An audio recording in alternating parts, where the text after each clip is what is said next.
అందరికీ నమస్కారం అండి. Welcome back to my channel lavender kitchen Telugu official.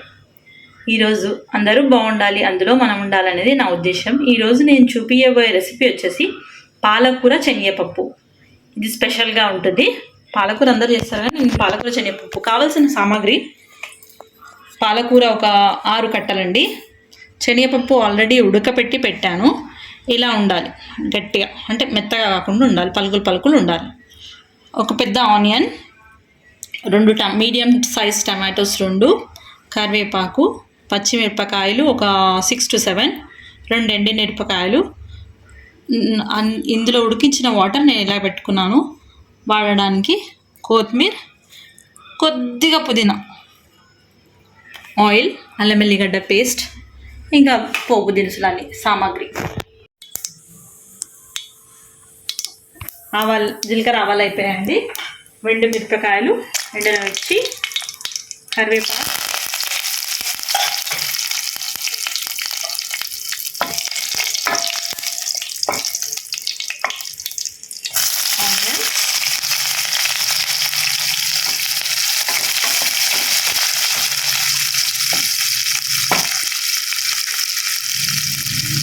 ఆనియన్స్లో కొంచెం సాల్ట్ యాడ్ చేస్తున్నాను కొంచెం తొందరగా అవ్వడానికి. పచ్చిమిరపకాయలండి,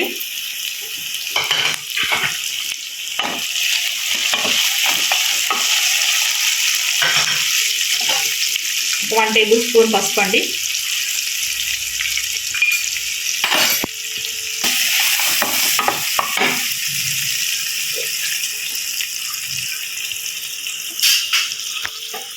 అల్లం వెల్లుల్లి పేస్ట్, వెల్లిగడ్డ పేస్ట్, టమాటో అండి, 2 టమాటాలు కట్ చేసి పెట్టాను కదా వేసాను.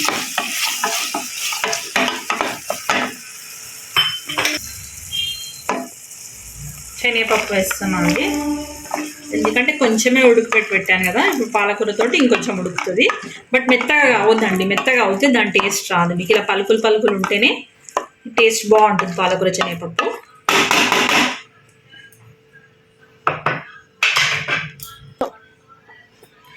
కొంచెం పుదీనా ఉండే కదా, అది ఇందులో వేస్తున్నాను.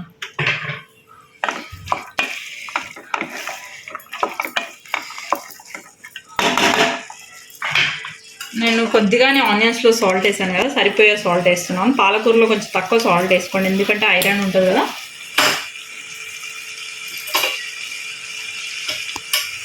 నేను ఇందులో 1 టేబుల్ స్పూన్, చిన్న స్పూన్ కారం వేస్తున్నాను. ఎక్కువ వేయట్లేను, ఎందుకంటే పచ్చిమిరపకాయలు 6 వేసాను నేను. ఇంకోటి ఏంటంటే నీ కర్రీని కొంచెం గ్రీన్గా పెట్టాలనుకుంటున్నాను. ఆల్రెడీ పాలకూర శుభ్రంగా కడిగి ఇట్లా చన్నీలో వేసి పెట్టాను, వాటర్ అన్ని పోయేటట్టు. ఒక 2 నిమిషాలు కాగానే పాలకూర యాడ్ చేస్తానంట. ఈ కర్రీ మీరు 10 minutesలో చేసుకోవచ్చు అండి, చాలా ఈజీగా చేసుకోవచ్చు. బ్యాచిలర్స్ కానీ ఇప్పుడిప్పుడే కుకింగ్ నేర్చుకునే వాళ్ళు కూడా ఈజీగా చేసుకోవచ్చు. శనగపప్పు ఉడకబెట్టిన నీళ్ళు పెట్టుకున్నాను కదా, కొన్ని వాటర్ వేస్తున్నాను. అన్నీ వేయను, ఎందుకంటే నాకు ఇది డ్రై కర్రీ లాగా చేస్తున్నాను. కొద్దిగా వేసాను, ఎందుకంటే అందులో పోషక విలువలు ఉంటాయి కాబట్టి ఆ నీళ్ళు అలాగే పెట్టుకున్నాను. కొన్ని యాడ్ చేస్తాను.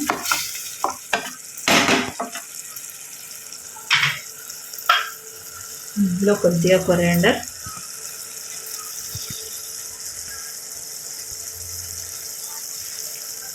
పాలకూర ఆల్రెడీ నీళ్ళు వడగట్టి పెట్టుకున్నాం కానీ శుభ్రపరిచి అది వేస్తున్నాను.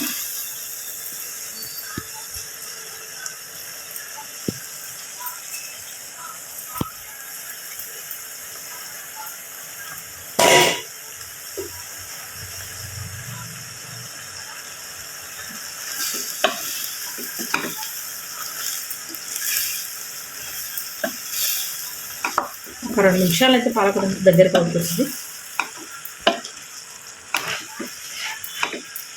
మీకు కావాలంటే ఒక 2 minutes లిడ్ పెట్టి తీసుకోవచ్చు.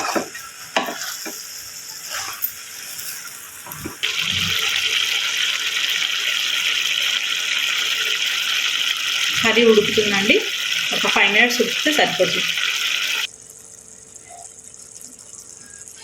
చూడండి, కర్రీ రెడీ అయింది. ఇందులో ఫైనల్గా ధనియాల పౌడర్,